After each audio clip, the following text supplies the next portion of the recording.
उन्हें भेजिए। जी महाराज।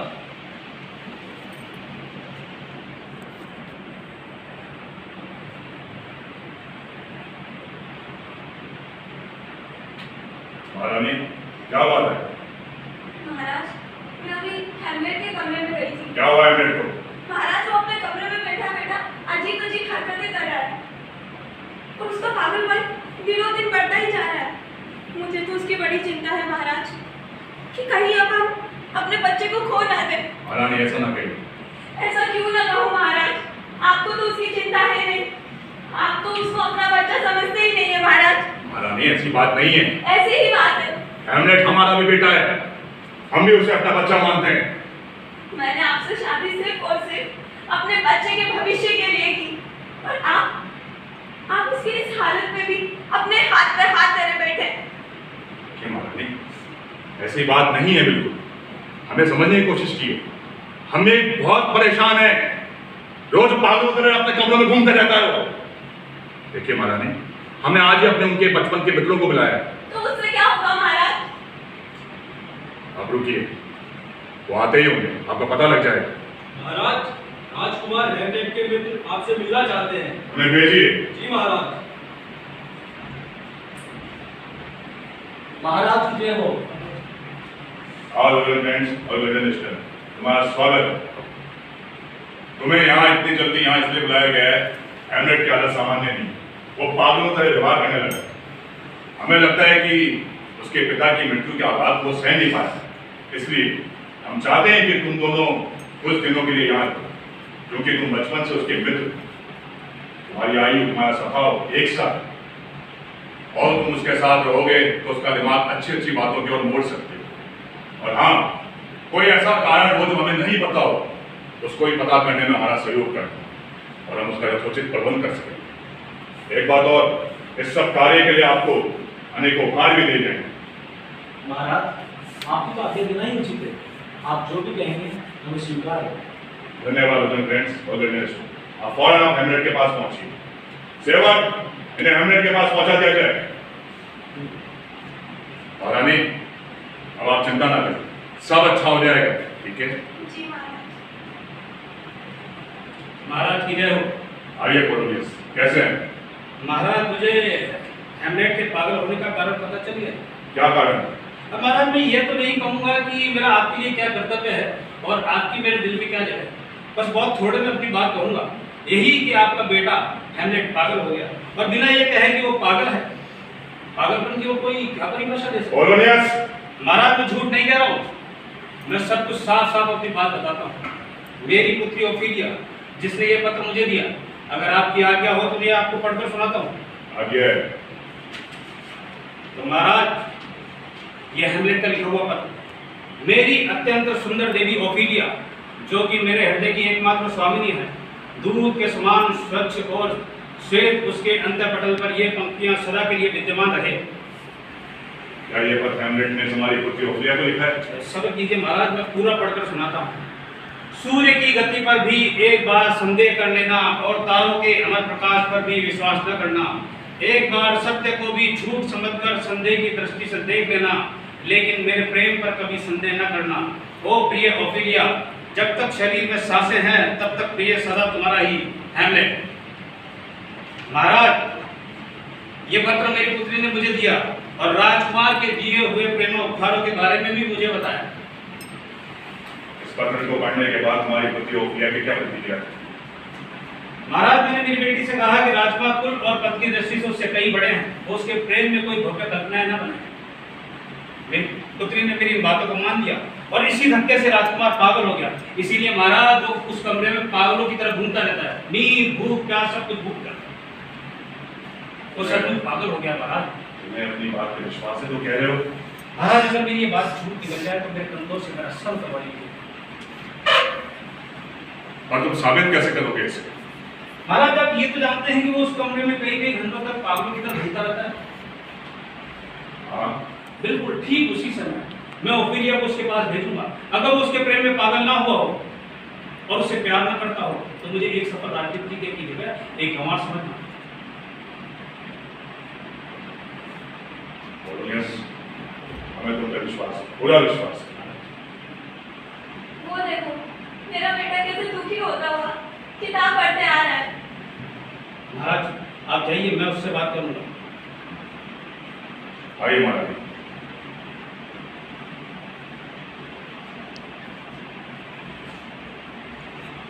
कैसे हैं आप राजकुमार? अच्छा हूँ, भगवान की दया है। क्या आप मुझे जानते हैं राजकुमार? बेशक, तुम एक मछुआरे हो। मैं मछुआरा नहीं हूँ राजकुमार। तो फिर कितना अच्छा होता कि तुम एक सच्चे और ईमानदार व्यक्ति होते। सच्चा हूँ राजकुमार। लेकिन श्रीमान, क्या आप जानते हैं कि इस दुनिया में खोजने से 1000 में से एक व्यक्ति सच्चा और ईमानदार बनता है? ये तो आप बिल्कुल ठीक कह रहे हैं राजकुमार।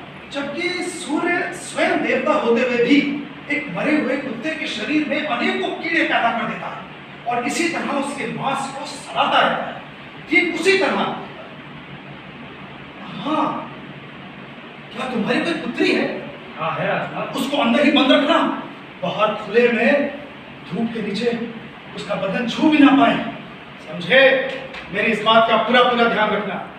ओह, अभी तक मेरी पुत्री की धुन, लगता है ये मुझे प्रेम में बहुत आगे बढ़ चुका है। ठीक ही है, मैं भी अपने यौवन के दिनों में इसी तरह मतवाला था, बिल्कुल ठीक इसी तरह। ये आप क्या पढ़ रहे हैं राजकुमार? शब्द शब्द शब्द शब्द। आप बात खुली हवा में आना पसंद करेंगे राजकुमार? क्या आप मेरी खुदी हुई कब्र में आना पसंद करेंगे श्रीमान? ओह, ऐसा लगता है जो बातें पागल दिमाग आसानी से समझ लेता है, सही दिमाग वालों के लिए समझना बहुत मुश्किल है। खैर, मैं जाकर राजकुमार के वकील से भेंट करता हूँ। राजकुमार, मुझे आगे दीजिए। अरे, मेरे जीवन से अधिक मूल्य मेरे पास कोई वस्तु नहीं जो मैं तुम्हें दे सकूं। अब ऐसा करो, मेरा जीवन ले लो। लो, जीवन ले लो, मेरा ले लो। राजकुमार, मुझे पूरे खपती। ओ मेरे प्रिय मित्र, ओ मेरे प्यारे दोस्त, कैसे हाँ, मेरे प्यारे साथियों, लिविंगस्टन और बॉस्टन फ्रेंड्स, आप लोग कुशल से तो हैं? हाँ, बस संसार में रहने वाले साधारण प्राणियों की तरह ना तो सुखी और ना ही अधिक दुखी। बस इसी से संतुष्ट है राजकुमार। ना तो भाग्य की चरम सीमा पर है, न ही दुर्भाग्य का सौभाग्य में। दुर्भाग्य की न्यूनतम सीमा पर तो नहीं हो ना? नहीं नहीं राजकुमार, बस तो फिर ठीक है। अच्छा मेरे प्यारे साथियों, कुछ बाहर की खबर सुना। यही तो दुनिया काफी ईमानदार हो गई है राजकुमार। ओहो, तब तो प्रलय का अंतिम दिन निकट आ रहा है। ना ना ना, तुम्हारी इस बात में कोई सच्चाई नहीं। अच्छा मेरे प्यारे साथियों, तुम लोगों ने अपने भाग्य के विरुद्ध ऐसा क्या अपराध किया जो उसने तुम्हें यहाँ इस कारागार में भेज दिया? कारागार? हाँ, डेनमार्क के कारागार ही तो है। तब तो पूरा संसार ही कारागार कहला सकता है। बेशक, लेकिन डेनमार्क उनमें सबसे बुरा है। हम तो ऐसा नहीं सोच रहा। हाँ, तुम लोगों के लिए वैसा नहीं है, क्योंकि देखो इस दुनिया में कोई भी चीज अच्छी या बुरी नहीं होती। केवल विचार करने से उसमें सच्चाई और बुराई के गुणों का आरोप होता है। और मेरे लिए डेनमार्क सबसे बड़ा कारागार है। हम तो यही आपकी सेवा में रहेंगे राजकुमार। नहीं नहीं नहीं नहीं, मैं अपने मित्रों को अपने सेवक के रूप में स्वीकार नहीं कर सकता। खैर छोड़ो ये सब बातें। सच सच बताओ प्यारे साथियों, तुम एल्सिनोर किस उद्देश्य से आए? आपसे मिलने के लिए राजकुमार। शाबाश। लेकिन क्या तुम अपनी मर्जी से यहाँ आए हो या तुम्हें किसी ने बुलाया है? चुप क्यों हो? सच सच कहो, कुछ तो बोलो। क्या बोले राजकुमार? वही जो विषय के अंतर्गत हो। ये क्या, तुम्हारी आंखें तो स्पष्ट रूप से कह रही हैं कि तुम अपनी मर्जी से यहाँ नहीं आए हो। मर्जी से नहीं आए, क्यों? ठीक है, मैं जानता हूं हमारे अच्छे सम्राट और महारानी ने तुम्हें यहाँ किसी कार्यवश बुलाया। ठीक है, तो अब तुम पर भी मुझे मेरी चौकन्नी निगाह रखनी होगी। मेरे प्यारे साथियों, हाँ एक बात बताओ कि तुम लोग किस लिए हो यहाँ? राजकुमार सच बात तो यह है, हम यहाँ अपनी इच्छा से नहीं आए, हमें यहाँ बुलाया गया है। मैं जानता हूँ, और हमारे अच्छे राजकुमार और सम्राट ने तुम्हें यहाँ बुलाया। क्यों? यार मुझे खुद ही देखना पड़ेगा।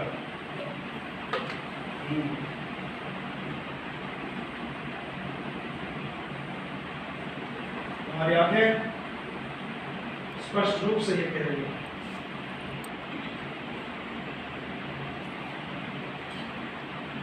राजकुमार कार्यवश हो रहा है। खैर देखो मित्रों, अगर तुम मुझसे सच्चा प्रेम करते हो तो मुझसे कोई भी बात छिपाना नहीं। बताए ना राजकुमार, हम यहाँ अपनी इच्छा से नहीं आए, हमें यहाँ बुलाया गया है। और मैं जानता हूँ कि तुम्हें यहाँ क्यों बुलाया गया है। देखो, मेरे ये बताने से सम्राट से किया हुआ तुम्हारा वायदा भी नहीं टूटेगा, क्योंकि स्वयं तुमने अपने मुंह से तो अपना भेद नहीं खोला ना। देखो मित्रों, कुछ समय से मैं इतना दुखी हो गया हूं कि मैंने अपने नित्य के सारे कार्यक्रम छोड़ दिए हैं। मेरा हृदय इतना पत्थर सा हो गया है कि इस सुंदर संसार भी मुझे एक उजाड़ भूमि जैसा लगता है। इस पूरे प्राणी जगत में सबसे सर्वश्रेष्ठ कृति मनुष्य ही तो है, लेकिन वो भी मुझे एक मुट्ठी भर धूल से अधिक उसकी सत्ता और सौंदर्य दिखाई नहीं देता। तुम लोग हंस क्यों रहे हो? राजकुमार, हम हंस नहीं रहे, हम तो ये सोच रहे हैं कि संसार में रहने वाले मनुष्य की सत्ता आपको मुट्ठी भर धूल के बराबर लग रही है, तो वो लोग जो नाटक देखने आ रहे हैं तो आपके बारे में क्या सोचेंगे? नहीं, वो हमें रास्ते में मिले थे। मैं उन्हें निराश नहीं करूंगा। वे जो भी पाठ अदा करेंगे मैं उन्हें पूरा सम्मान दूंगा। वैसे ये कौन से नाटक कंपनी वाले हैं? विटनबर्ग दुकान नाटक खेलने वाले, जिसमें आप बड़ी दिलचस्पी रखते हैं। हाँ, ओह, लगता है पुनोलियस से यहाँ आ रहा है। वो जरूर ही नाटक कंपनी वालों के संदर्भ में कोई सूचना देने आ रहा है। मेरे प्यारे साथियों, अब आप लोग जाइए और विश्राम कीजिए। जैसे आप क्या कह राजकुमार?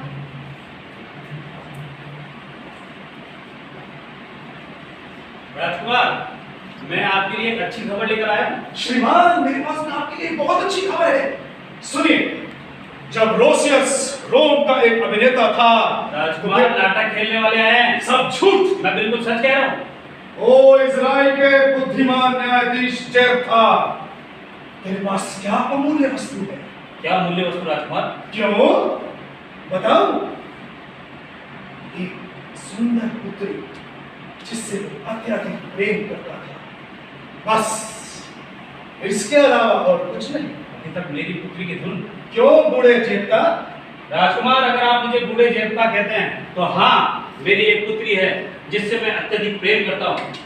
इस तरह गीत आगे नहीं बढ़ता है। तो फिर किस तरह बढ़ेगा? तो सुनो, भाग्य का लेखा ईश्वर ने देखा, और इसके आगे हुआ वही जो भावी को स्वीकार था।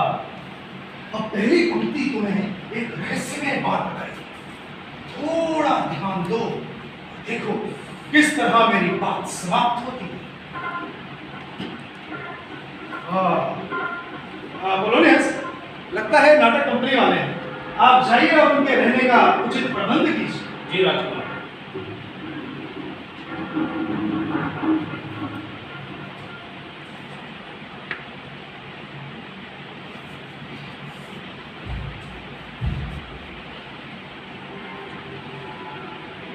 अब मैं बिल्कुल अकेला हूं।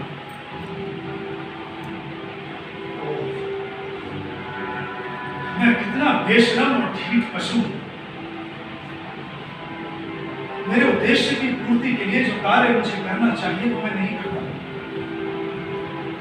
यहां तक कि अपने स्वर्गीय सम्राट के बारे में भी मैं कुछ नहीं कर सकता, जिनका जीवन, राज्य और पत्नी के साथ इतना घिनौना षड्यंत्र रचा गया। क्या ये अस्वाभाविक नहीं कि उस बाप का पुत्र जिसके भाई ने उसको धोखे से मार डाला, उसकी मौत का बदला भी नहीं ले सकता? लोग कहते हैं कि जब रंगमंच पर अपराधी अपने प्रियजनों के सम्मुख आता है तो उनसे आंखों से आंखें मिलाकर वो अपना सारा पाप स्वीकार कर लेता है। भय उसके हृदय को कपा देता है और वो घबरा कर सब कुछ कह देता है। मैं उन अभिनेताओं से एक ऐसा नाटक खेलने को कहूंगा जिसमें मेरे पिता की हत्या की सी कहानी होगी और वो मेरे चाचा के सामने खेली जाएगी। अगर वो एक बार भी देखकर चौंक उठा, फिर मैं जानता हूं मुझे क्या करना है। मुझे स्वयं इस बात की सच्चाई की परीक्षा करनी चाहिए। इस नाटक से उस सम्राट बने पापी का सारा पाप सामने आ जाएगा।